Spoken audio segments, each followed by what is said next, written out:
As a reminder, keep muted if you would until the question and answer time, and then you're more than welcome to speak up. And you go ahead and feel free to use the question and answer period, or the chat function, sorry. So tonight we have got a handful of presenters. Lynn, Brenda, and Carol are going to be presenting, and we're going to switch up our topics a little bit tonight. We've talked in our past sessions about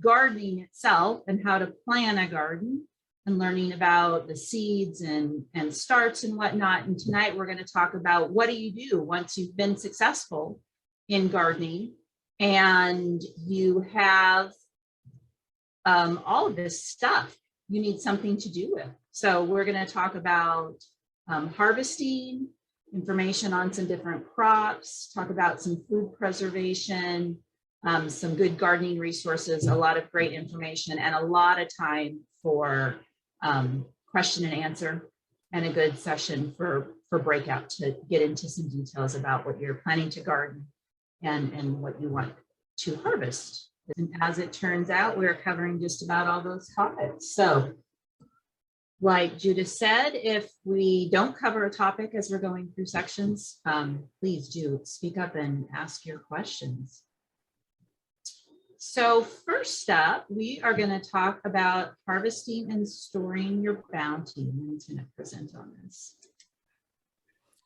Okay, that's me. Can we run this as a slideshow so that we don't? Is it not in the slide? That's what I was just wondering. Oh, no, it's not in a slideshow. I would love to, but it doesn't seem to want to do that for me. Well, then never mind. This is Sorry. fine. It's just I go like that. So now you've done all your planning and planting, and you've watered and you've weeded and dealt with pests. So now you've got produce coming on. It's essential to harvest when things are ready, not wait, and harvest only what you can use at the time, unless you're getting ready to can things or freeze things. It's best to leave things in the garden if they'll keep, and only harvest what you need so that it'll be as fresh as possible. Get things into the fridge soon, and you want to keep it cool. So harvest in the morning or the evening when it's coolest, and keep what you've harvested out of the sun. We've probably all made the mistake where we go out and harvest some lettuce, and then we see this over here that needs to be weeded, or we're going to go harvest something else, and meanwhile it's sitting in the sun, and then you have this wilted mess of lettuce. So keep it out of the sun, and harvest when it's ready. Next slide. One of the common techniques for harvesting is what's called the cut and come again method. And that means don't pull up the whole plant, just cut some leaves and leave the rest, and it will continue to grow, and you can come back and harvest again. Things that works well for are things like chard, and it looks like maybe that's arugula, chard, lettuce, spinach, leafy things generally. Okay, next slide. Your book has a nice summary of how to harvest and how to store crops. It's starting on page 107 in your book, and we're going to talk about some of those today. So this is the page 107 in your book, and you'll see it has harvest. I'm pointing, that doesn't help. And it shows harvesting and how you store it, how you use it, and then nutrition. Next slide. These are the 30 crops that are listed in your book. So a lot of things that you might want to grow are listed here. And so you can find information, and more detailed information than I'm going to be able to talk about here. So keep that in mind. You can get more information. So we're going to look at 10 crops, and by best value, you mean these are the ones that you get the most bang for your buck. For example, herbs are expensive if you buy fresh herbs in the store, but you can grow them and have your own for free, essentially. Next. So one of them is basil, and this is a cut and come again. Don't pull out the whole basil plant. You want to just harvest a few leaves at a time. And often you'll harvest when there's a flower that appears at the top. You don't want it to flower, so you want to pinch off the flowers. And if you're doing that, you might as well pinch off a few leaves below that and use the basil at that time. You can store it once you've harvested it. You can put it in a cup of water in your house, just like you put cut flowers in a cup of water, and it'll remain nice for a few days. Or you can put it in a bag in the fridge. Beans. Actually, snap beans, these can be bush beans or pole beans. You harvest the same. You want to wait till they're about as thick as a pencil, but the main thing is you don't want to wait until the beans are showing through the pod, so you see all these lumps, that it's gotten too ripe then. Do hang on to the plant and pull the bean off with your other hand. Otherwise, you can rip the whole pole bean off of the trellis or rip a whole branch off of the bean plant. So be careful. Do look underneath, because sometimes they're hiding under the leaves and you can miss them, and pretty soon they get too big. You can store them in the fridge for 7 to 10 days or thereabouts. And it says, it does give harvest season up here. Your beans will probably start, depend on when you plant them, of course, but they'll be ready between July and September. And if they are pole beans, for example, you can harvest for a long spread of time. Bush beans kind of come on all at once. Next slide. Broccoli. You can see on this picture that the main head of broccoli has been harvested. But when you do that, don't pull out the plant, because you will get side shoots that are perfectly good. They will come on after you've harvested the head. So you want to keep it in the fridge. And I guess that's it. You want to harvest it before the head gets any yellow flowers or the little buds start to open up. Next slide. Carrots, it says July to November. I've still got carrots in my garden that I planted in the fall and they overwintered. So there's a long season for carrots. They do get sweeter as they grow, but they start to get bitter and they split if you let them get too big. When you go to harvest a carrot, don't just grab it and pull. Sometimes you just pull the top off. You want to kind of wiggle it so that when you pull it out, you don't break the carrot in half. I've lost halves of carrots that way. So you may need to loosen up the soil around the carrot before you can wiggle it and pull it out. So keep that in mind. And again, you can store it in the fridge. Carrots store for a long time. So they say 4 to 6 months. Okay, next slide. Chard, as you saw in that cut and come again picture, is one of those that you can cut and come again. And there's a long season for chard.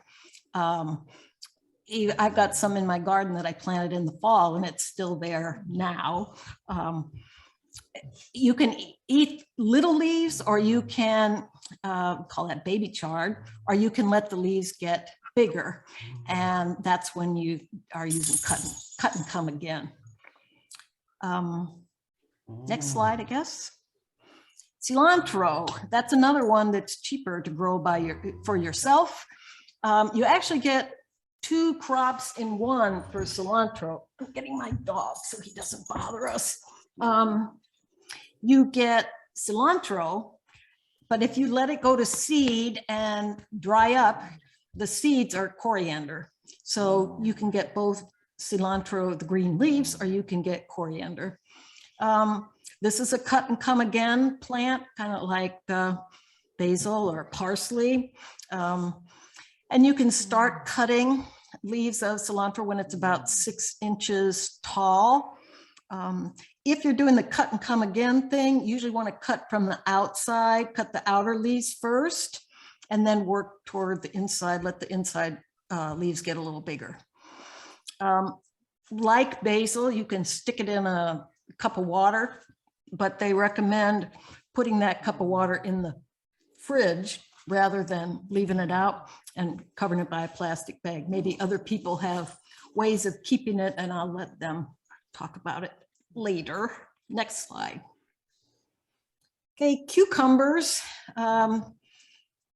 Probably from July to September, you're going to be picking those. And when you harvest them depends on what kind you're growing and what you want to do with them. If you're going to make pickles and you have pickling cucumbers, those are going to be fairly small. You're going to harvest them when they're small. But if you're doing slicers, you want to wait till they get to be about 6 inches or so. And it works well to use clippers because if you pull them, you can damage the vine. So I usually use clippers. Sometimes you can just twist it enough that the stem will break, but clippers are easier. Okay, next slide. Okay, kale is a year-round crop. You harvest it in the summer, you harvest it in the fall, you harvest it in the spring if you've let it overwinter. Usually this is a cut and come again plant, and usually you want to cut the leaves off on the outside first, the bigger leaves, and let the smaller ones continue to grow. And you can either use clippers or you can twist the stem and break it off that way. It stores pretty well in the fridge. And when you get ready to use it, you can strip the leaves off as they're showing in that lower picture. To be honest, I have not mastered this technique. So I end up cutting the core out. But I've seen people do it. I just haven't been able to do that. Okay, next slide. See how we're doing. Lettuce, long season, April to November. And it's November because lettuce likes cool weather. So you can plant it in the fall or late summer and harvest it in the fall. Leaf lettuce is ready, you know, when the leaves look like what you'd want to have in your salad, and you cut the outer leaves and let the rest grow. Head lettuce will form, you want to harvest it when it's got a compact, tight head. One problem with lettuce, and not just lettuce, cilantro, spinach, other things, when it starts to get warm, lettuce and spinach and cilantro do not like the heat and they will bolt. And this lower picture is what lettuce looks like when it has bolted. It sends up a tall shoot. Sometimes there are even flowers at the top. And at this point, that lettuce is not worth eating. It's really bitter. So just pull out the whole plant and toss it. If you've got a shady place, you could plant some more, or maybe just wait till fall and plant some when it's cool. Okay, next slide. Peppers are hot weather crops, so you won't be harvesting any till at least July. When they're ready varies because there are so many kinds of peppers. Most of these shown are hot peppers, or maybe some of those are roasting peppers. Bell peppers, well, harvest them when they look like the bell peppers you see in the store.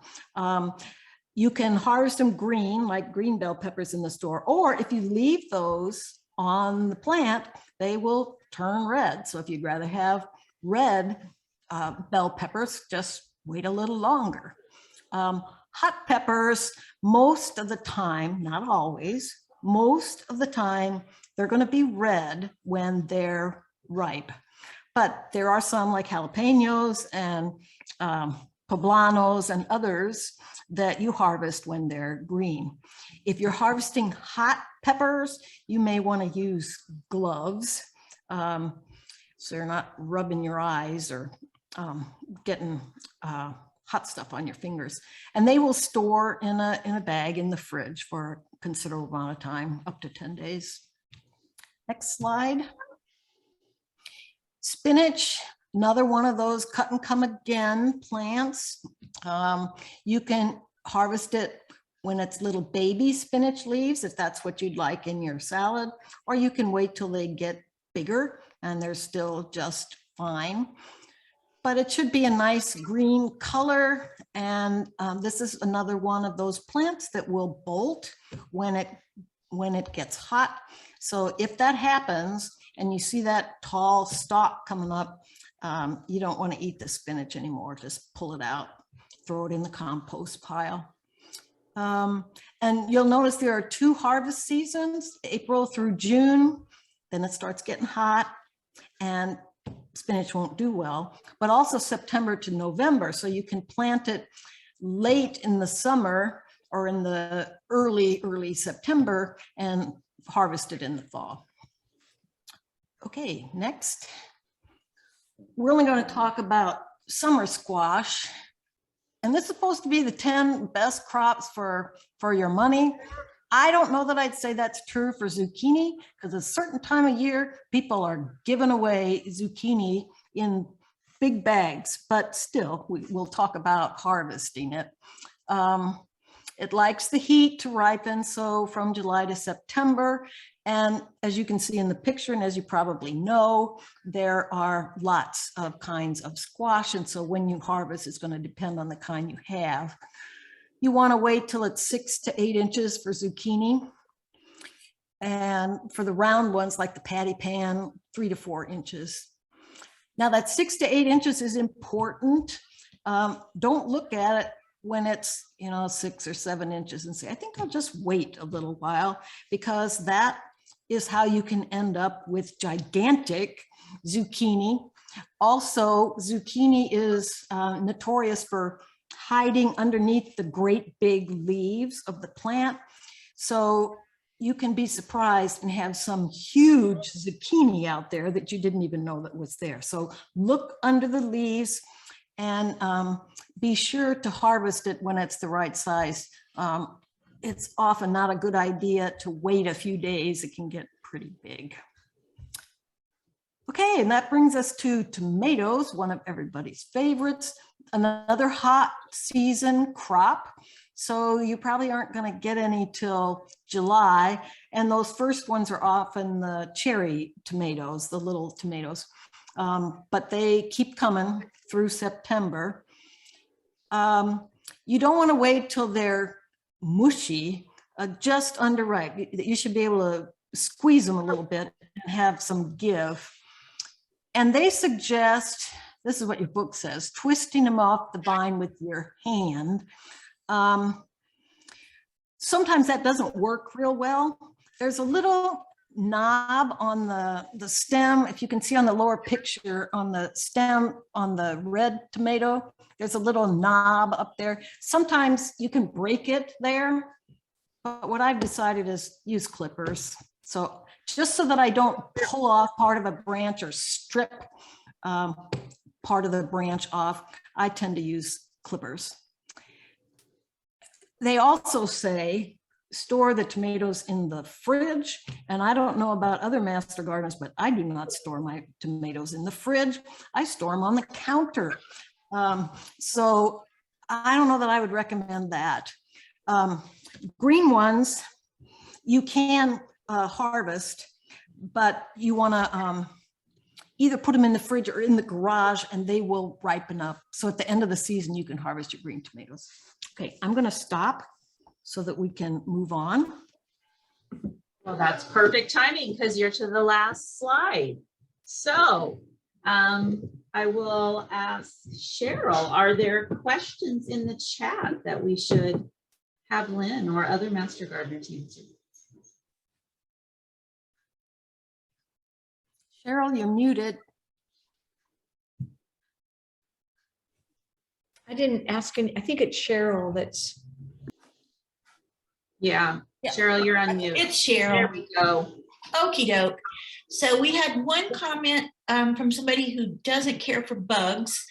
And I don't think any of us really care for bugs, but we had an answer Brenda put in of gloves and long sleeves to kind of help with that. Bugs when you're harvesting, not bugs that are on your produce when you bring it in the house. Right. Okay. Right. Not bugs on, yes. And I was going to say, the thing, okay, this is a question to you all.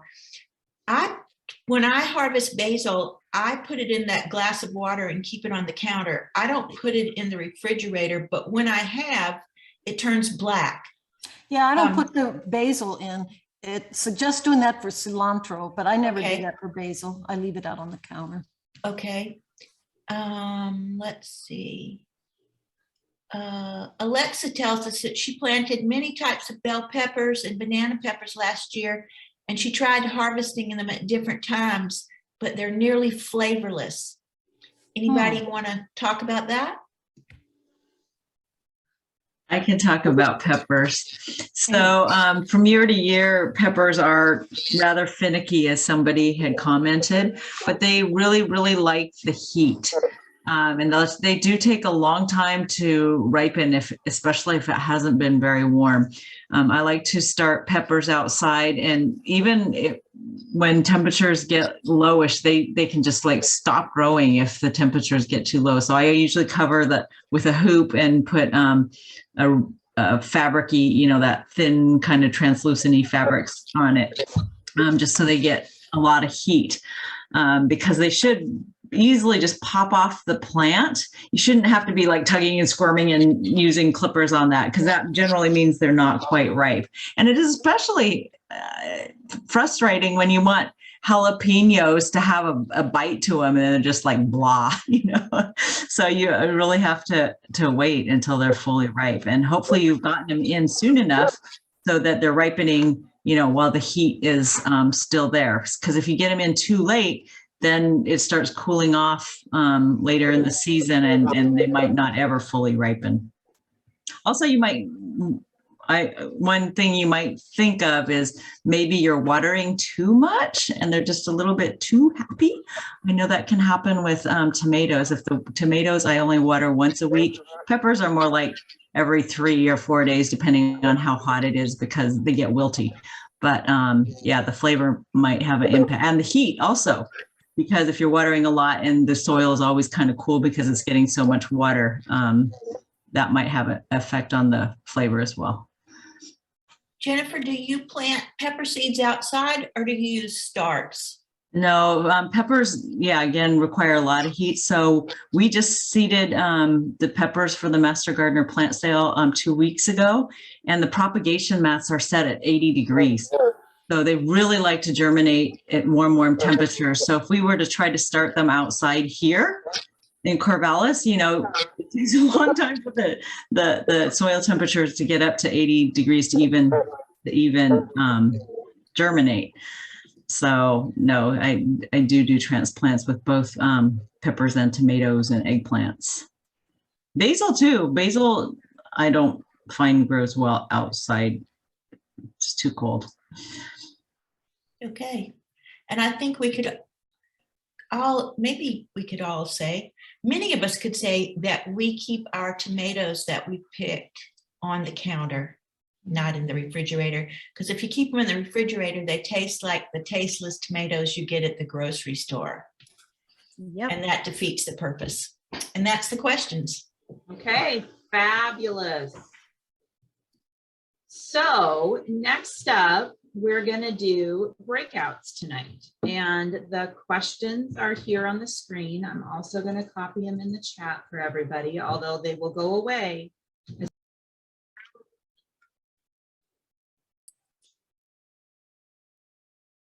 Good. Good. Did you get a warning this time that it was ending? No. Who was caught by surprise and didn't know the time? Okay. Our group. I knew the time because Wendy held up a sign. Yeah. It said 1 minute left. Okay, well, I hope they were good, productive conversations. We will have time at the end for questions as well, so we can carry on any of those conversations you didn't get finished. Or things you want to ask, we should have some time. So how about we get going again? And I think I figured out the slide deck this time. Maybe. We'll see. Yay, slideshow, perfect. There we go. Yes, just I'm sorry I didn't have it for you, Lynn, but it didn't pull up at the right spot. We'll get it there. Okay, so now we are ready to go. We are going to talk about food preservation. Carol is going to present for us.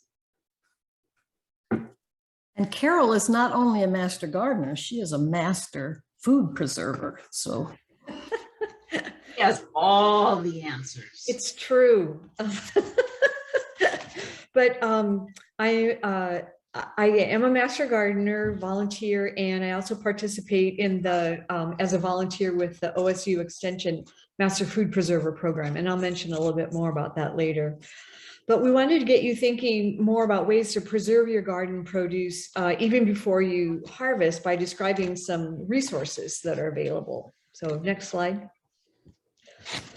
Whether you've grown your own vegetables or gathered them from other local gardeners or farmers, the preservation methods you can use that make it possible to serve foods that taste harvest fresh later in the year include canning, freezing, pickling, and drying. There's two types of canning. There's boiling water canning, which takes no special equipment and is used for foods that are called high acid, such as jams, jellies, and pickles.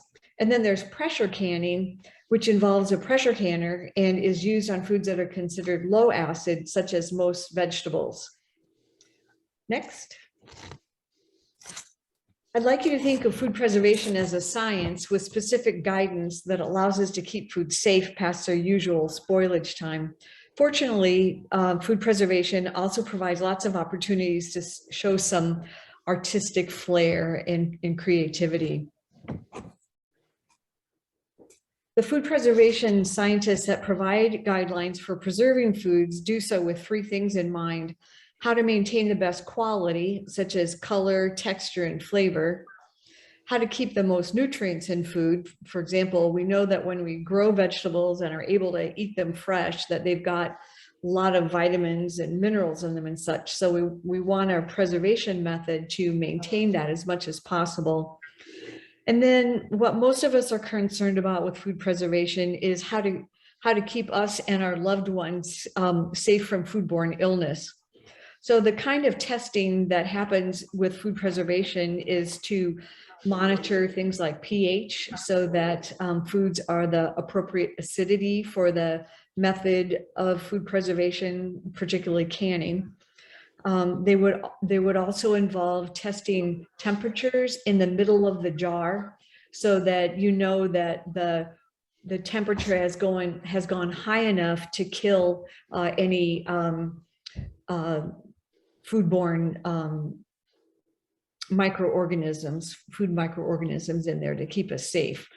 And then they also can test for nutrients. So there's opportunities for food scientists to measure, say, like the vitamin C that's in a tomato fresh compared to the way it might be canned or frozen.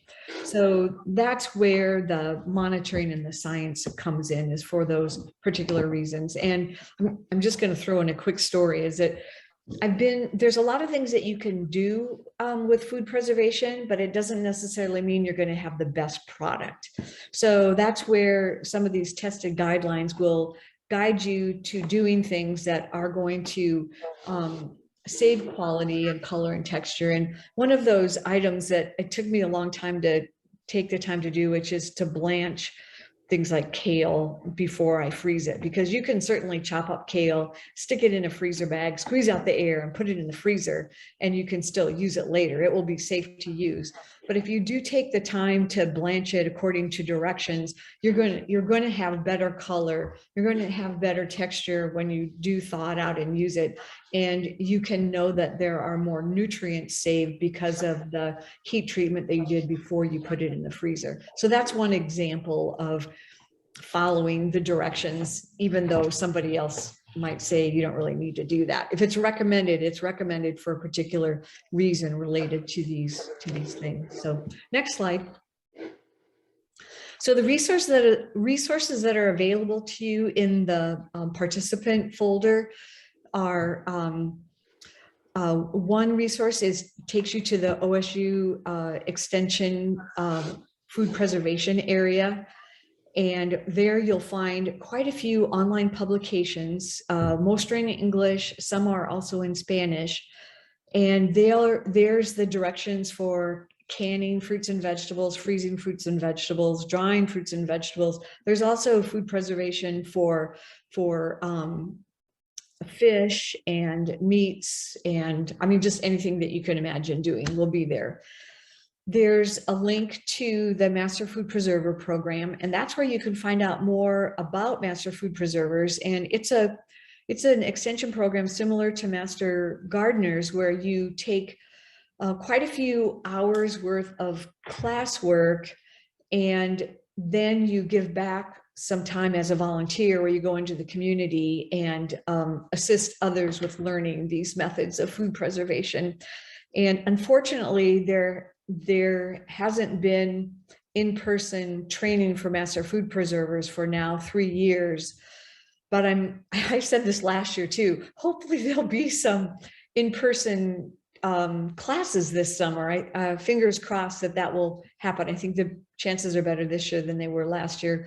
But because of that, Master Food Preservers have been getting lots of online training. I have a program to attend, a Zoom program to attend tomorrow about some new info about preserving some fruits. So there are more fruits now that are considered low acid, such as white peaches, and I think some kiwi, and there's a number of these fruits that are now available that people want to can, but their acidity is low enough that they need to, if you want to water bath can them, you need to add some acid to them, like a certain amount of lemon juice or whatever, or just don't try to can them. Just use them for like sauces or freezing, so jams, things like that, where you're doing other ways of, you're preserving them in different ways so that they'll still be safe. You'll find a link to the canning timer and checklist app, and the middle icon with the jar and the little clock there is what that app looks like. And it's a pretty nifty app that ensures that you do things in a safe way. So my example for that is if you went there and said that you had some green beans that you wanted to preserve, it won't give you an opportunity to can them using a boiling water bath, because that would be a surefire way to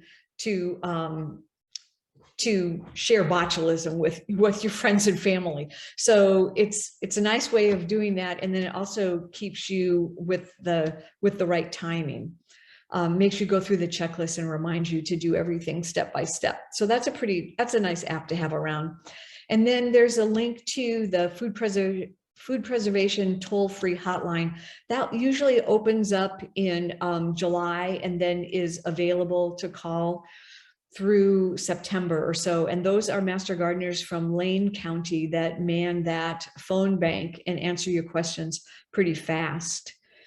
I mentioned, well, the slide mentions Facebook. Most Master Food Preserver, the county programs have Facebook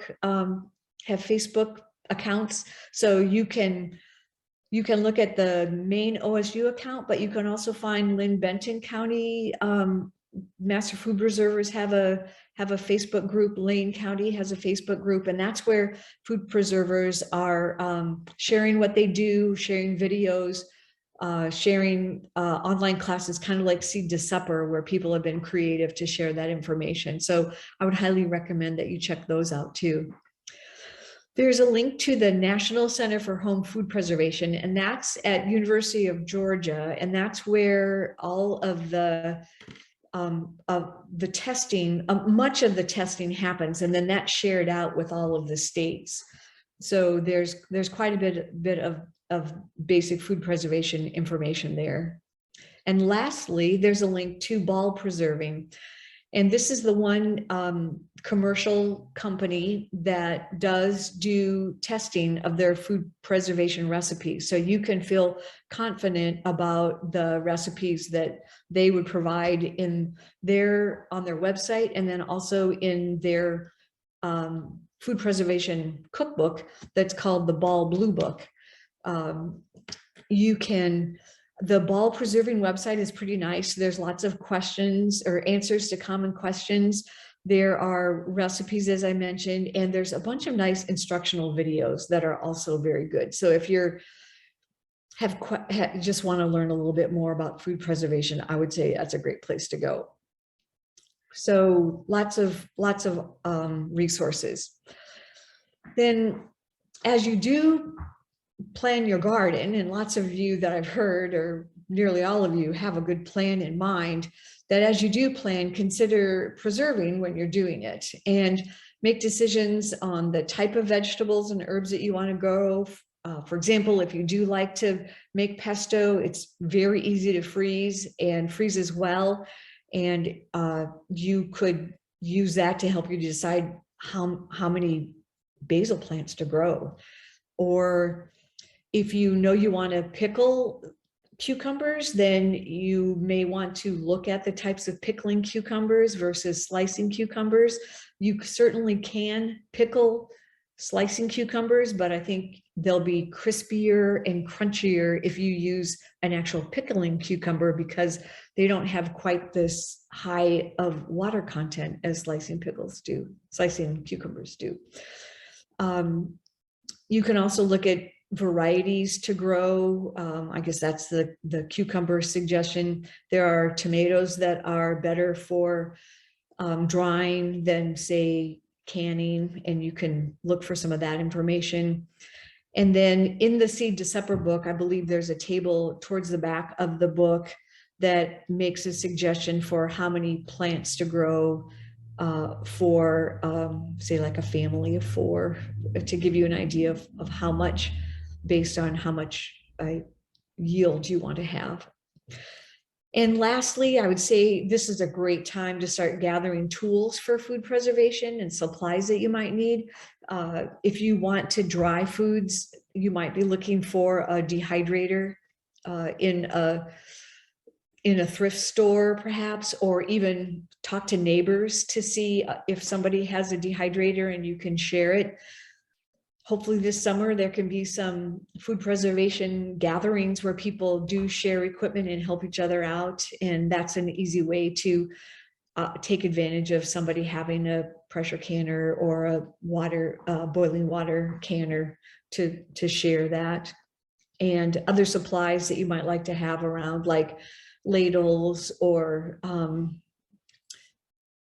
can holders and such. And actually, last summer, the hardest thing to get a hold of was canning lids, because there's been a shortage for a couple of years now. And I looked the other day to see if I could find some, and I didn't find any. I found plenty of jars that have the lids on them, but if you already have jars, I don't know what's going to happen related to lids. I'm expecting to hear something in this Master Food Preserver program that I joined tomorrow. I'm guessing that will be a topic of conversation, but never a bad idea to start finding some of those while you can.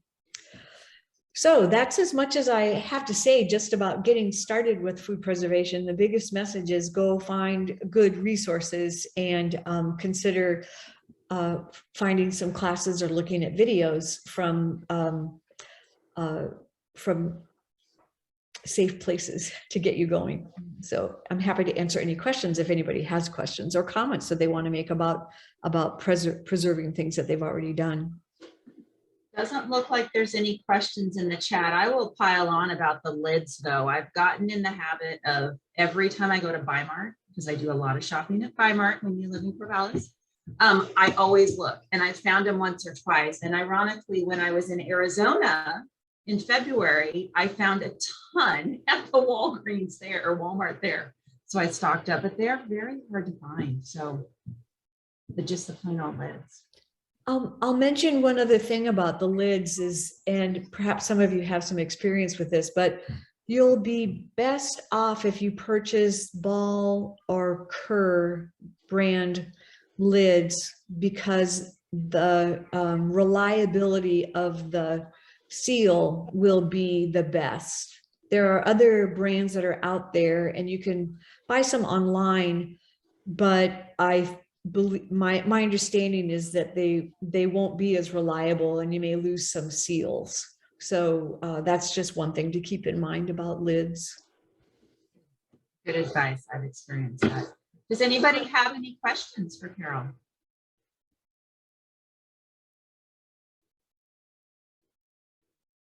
Okay, well, awesome. Thank you very much for that information. We have a question now. Okay. Candy, what suggestions for selecting a dehydrator?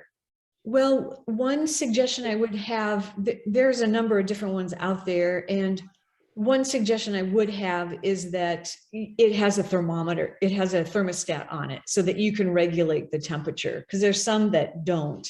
And I would just make sure that the one that you buy does. And so that really is the main recommendation. You might want to look for one that has trays, where you can replace the trays and perhaps expand it more than the trays that you purchase it for. So the ones that are boxes, they don't have that opportunity, but the ones that stack trays, it gives you a little bit more flexibility related to the amount that you dry. I hope that answers the question. Great suggestions. All right, thanks. Okay, thank you. So we are going to switch over to gardening resources. Brenda has put some great information for you. And I think even at the end of this, we'll have a little interactive activity to give us all an opportunity to provide some input on where we might find some resources. So gardening resources, I took to mean, where can you find what you need to garden? And preferably, how can you do it without it costing a lot of money?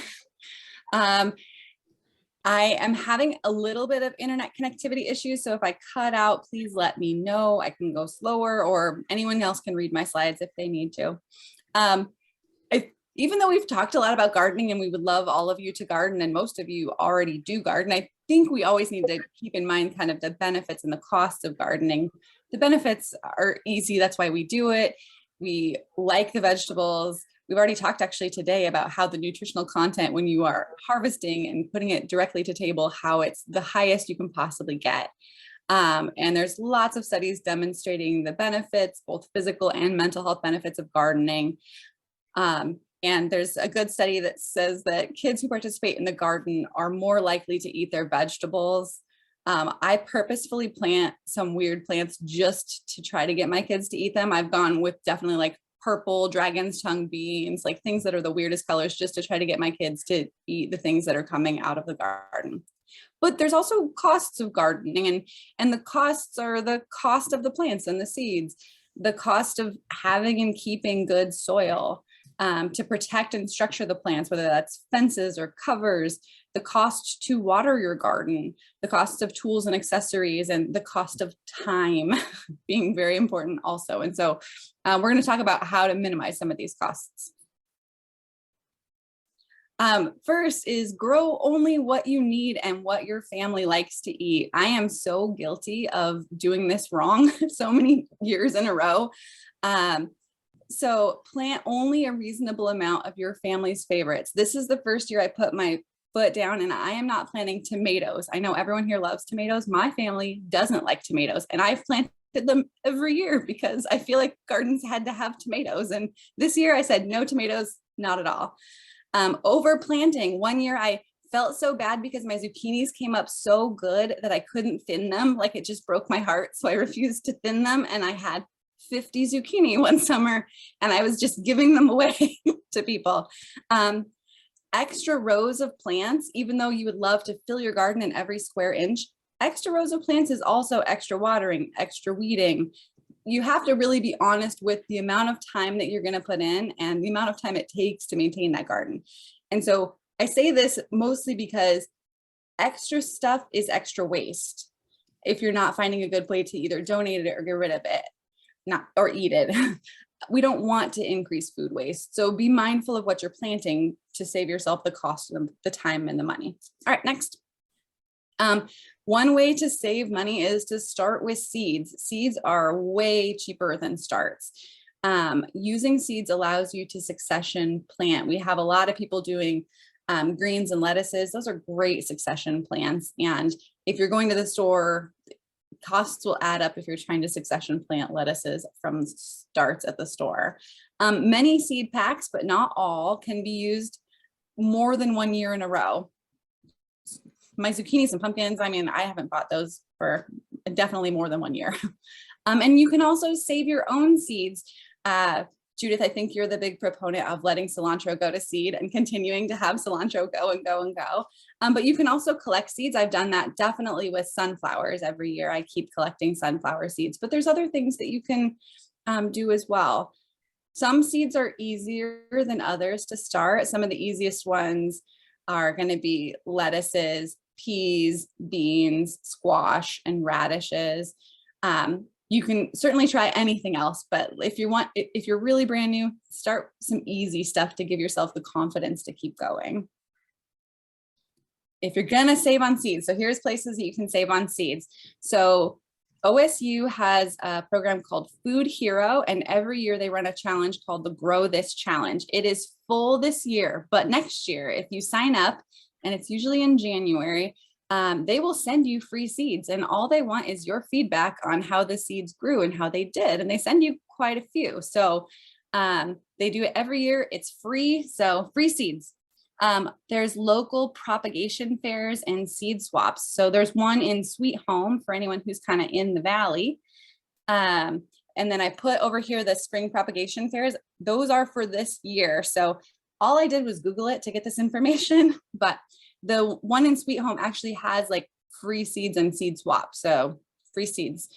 There are seed libraries that exist through the actual local library system, and you can check out seeds. They also ask that if you have seeds from your garden, you can actually donate them back to the seed library. So there's free seeds at the seed library. These are 2 local ones that have it. I think the one in the library in Eugene has it too, but I'm not 100% sure. You can share and swap seeds with neighbors and friends. One of my friends went way overboard with seed buying this year, and I got all sorts of free seeds from her. So ask your friends who bought way too many seeds, and they will probably be happy to give them away.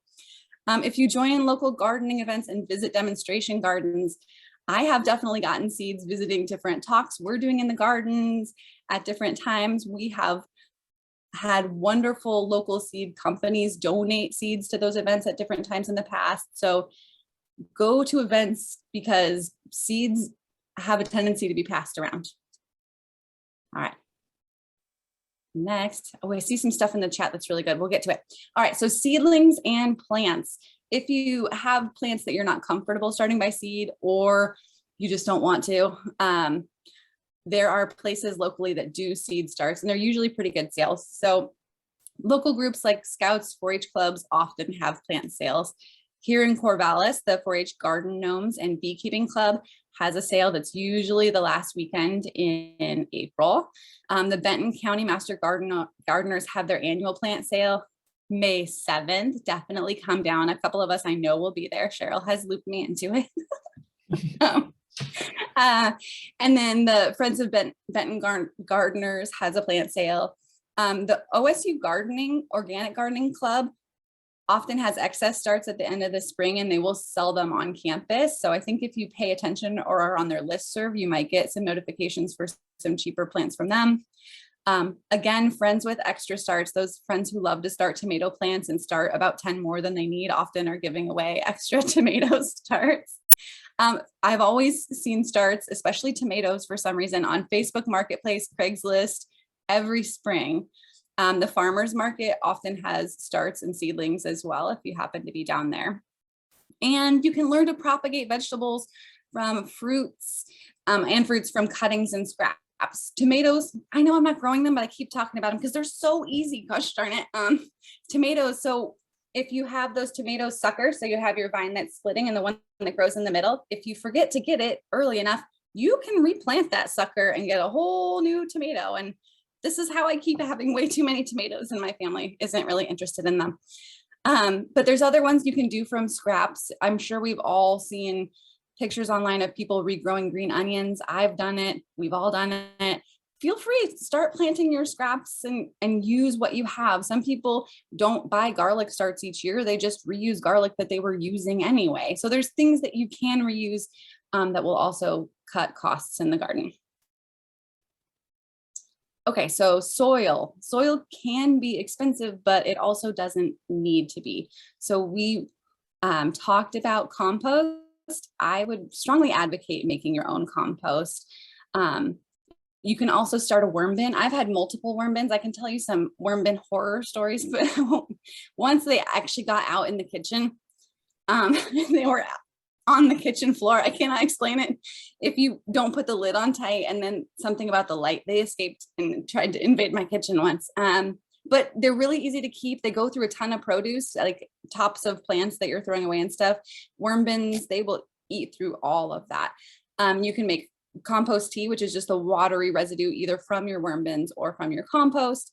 There's free manure. I actually saw free manure today on Craigslist in North Corvallis. So if anyone is looking for it right now, there was free manure in North Corvallis. There is often free mulch, or you can make your own. We had a tree cut down in our yard and we told them to leave all the chips here, and I kept them and I've been using them in my garden. Some arborists want to give away all the tree clippings that they have, and you can get them for free from arborists. You can make your own leaf mold. Leaf mold is just compost basically made out of leaves. You can collect your own rainwater. This is my first year of having rain barrels, and so I'm learning as I go about rain barrels. You can try cover cropping to improve your soil. I did fava beans this year, and I need to actually chop them in. I haven't done it yet, but try it. And try no-till methods. I mentioned this specifically because you don't have to rent a tiller and there's no cost of renting a tiller. All right. And to make things go as long as you can, you should be upcycling, reusing, and repurposing will also help you save money. So we have pictures of trellises made out of sticks. This is a bed frame used as a trellis also. This year I have some old garden gates that I'm putting in my garden and using them as a trellis, the type with the wire on them. These are basically those big plastic grocery bags being used as tomato plant. Maybe those are, yeah, tomato or potato. I can't quite tell from my computer. And you'll find fencing supplies often, also if you need them, on Craigslist and Facebook, sometimes used ones that are really pretty cheap if you need extra fencing supplies. More trellising. These are milk jugs being used as kind of mini greenhouses to keep plants warm when they're going out in the garden. Be creative. There's lots of ways to save money on items for your garden without spending more for them. All right, saving on tools. So if you didn't know, there are tool lending libraries. So these are places that just keep tools.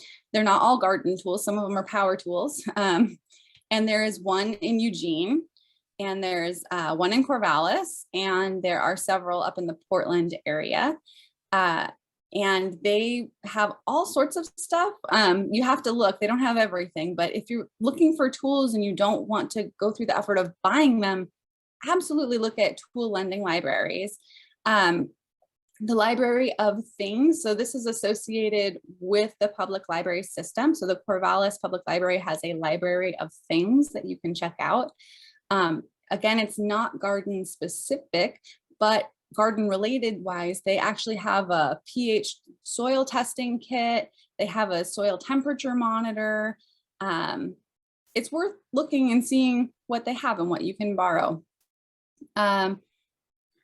There, you can absolutely borrow and share with your neighbors, and I would strongly recommend it, especially for some of those bigger tools and items that cost a lot to buy yourself that you don't use very often, like a tiller. I have a tiller and I am happy to give it to my neighbors to use because it's silly to buy a second one when they're just next door.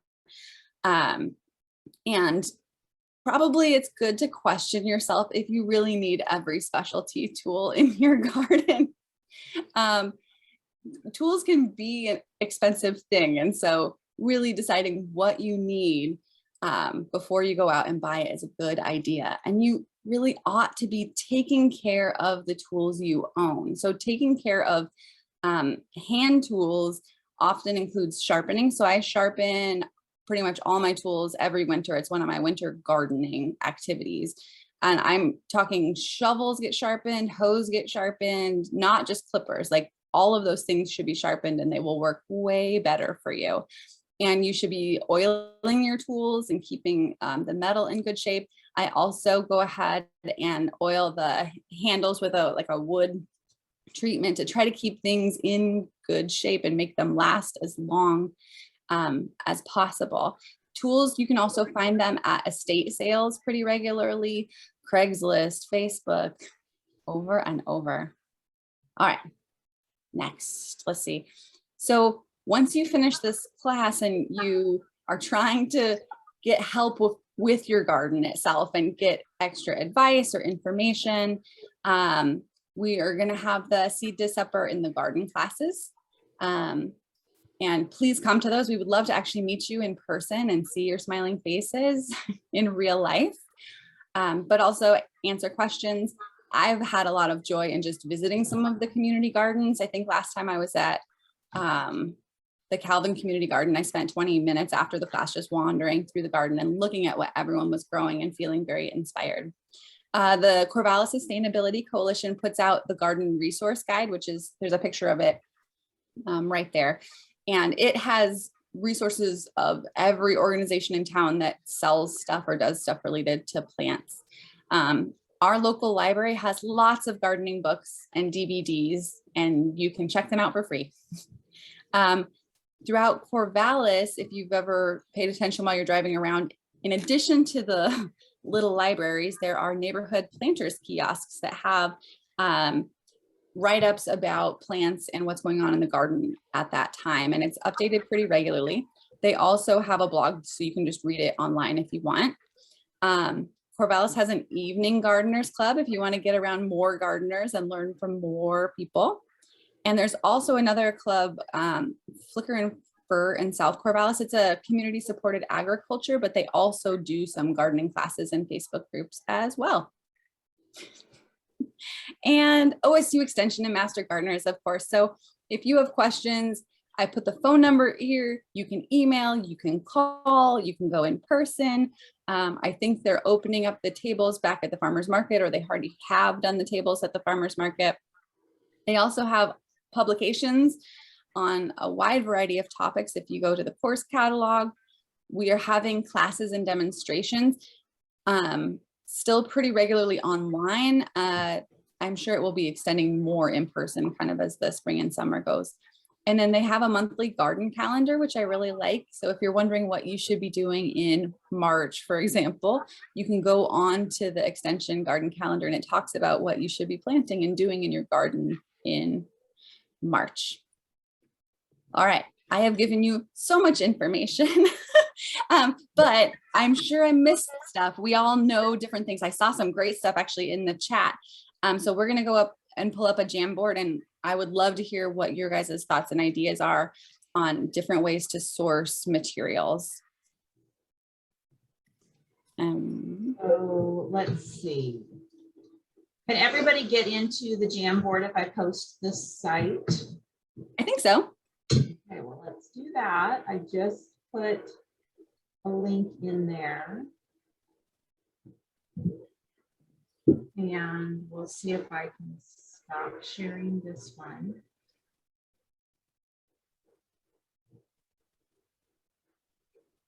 Or if it's too hard, we can always pull it up and one of us can run it.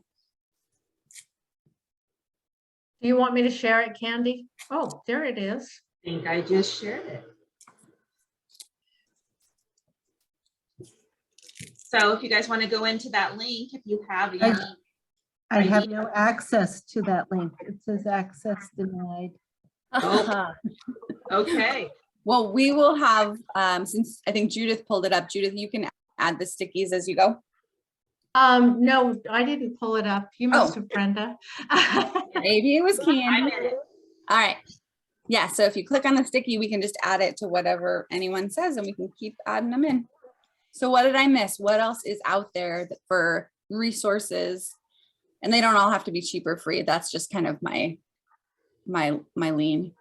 At the Corvallis Restore for things like containers and trellises and fencing, all of that stuff.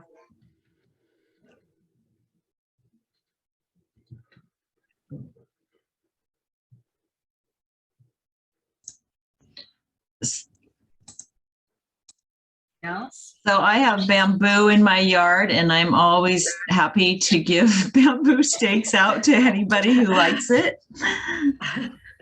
So periodically I'll bring them to different events. But if you have a neighbor who has bamboo, don't be shy because anybody who's had bamboo knows it's very prolific. So you're actually doing your neighbor a favor by requesting some bamboo stakes. That's a good one. Worms love coffee grounds, and so you can get extra from some coffee shops, from your church that makes coffee. A lot of, it's just going to go to waste, and the worms love them. I Yeah, remember and being embarrassed the first time I went to a coffee shop and asked, do you have any leftover grounds? And they're like, throwing bags at me. So anybody with a worm bin also is willing to share. It's really easy to take a shovel full from a worm bin and say, here, take some. There's a Dort worm farm down at the farmer's market in Corvallis during the summer. The outdoor one in the summer, they're there. So if you want to get worms, I've also a long time ago gotten worms from the co-op because they have worm bins for their food waste. And I, when I was very first starting out, I bought some from the co-op. But if you know anybody with a worm bin, like I just have worms. I don't really have a worm bin. I'm lazy. So I have lots of worms. What was the second plate? You said people. Oh, Dort's Worm Farm is at the farmer's market. They sell worms and compost.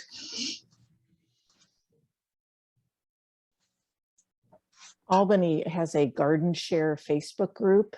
They not only do the seed swap, but I think they're doing a seed start swap in a couple weeks as well. And even beyond that, a lot of the people who are members of that group, they know a lot about local gardening, and it's a great resource for questions.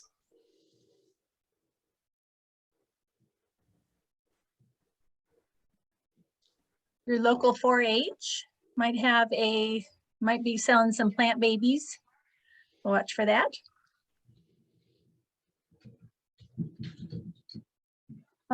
Goodwill or thrift stores are often a good place to get canning jars if you want to start doing some canning, because jars can be rather expensive. Yeah, estate sales too. Yes.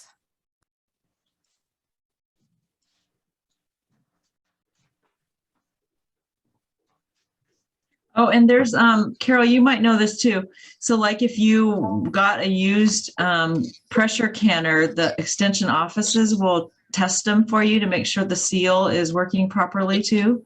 Yeah, you should call the office before you go, because not all of them, for example, Benton County, I don't think does it anymore, but Lynn County may They haven't for a couple of years, but they'll be open this summer. Also, Robnett's is a place to go in Corvallis for checking your, if your pressure canner pressure needs to be checked. Good to know.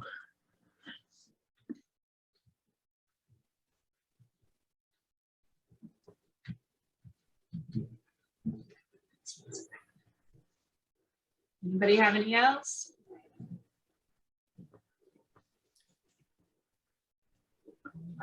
Great ideas. Were there any items in the chat? Any questions that we should mention, Cheryl?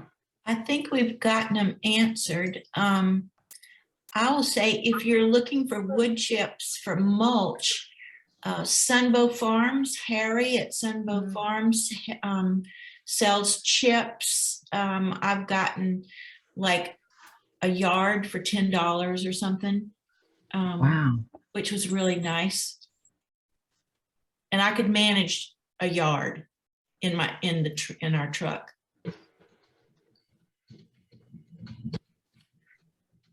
Great. Okay. There's a comment in the chat here about good resources for finding poo.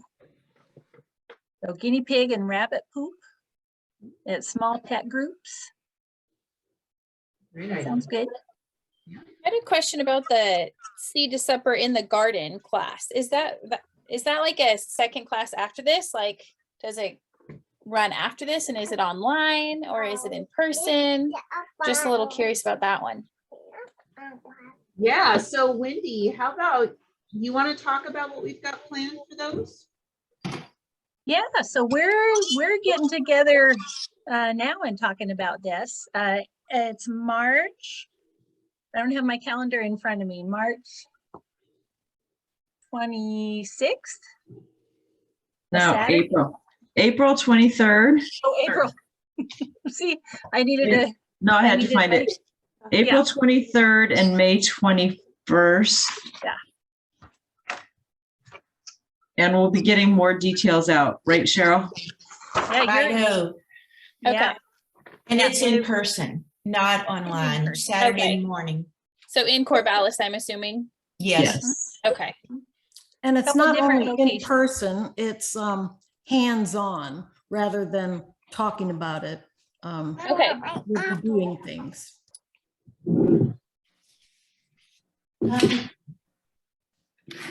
I'd like to plug the plant sale again. May 7th at the Benton County Fairgrounds. If you're looking for vegetable starts, come to the veggie sale in the floral courtyard first before you go to the perennial sale. So that starts we think it will be starting at 9 o'clock.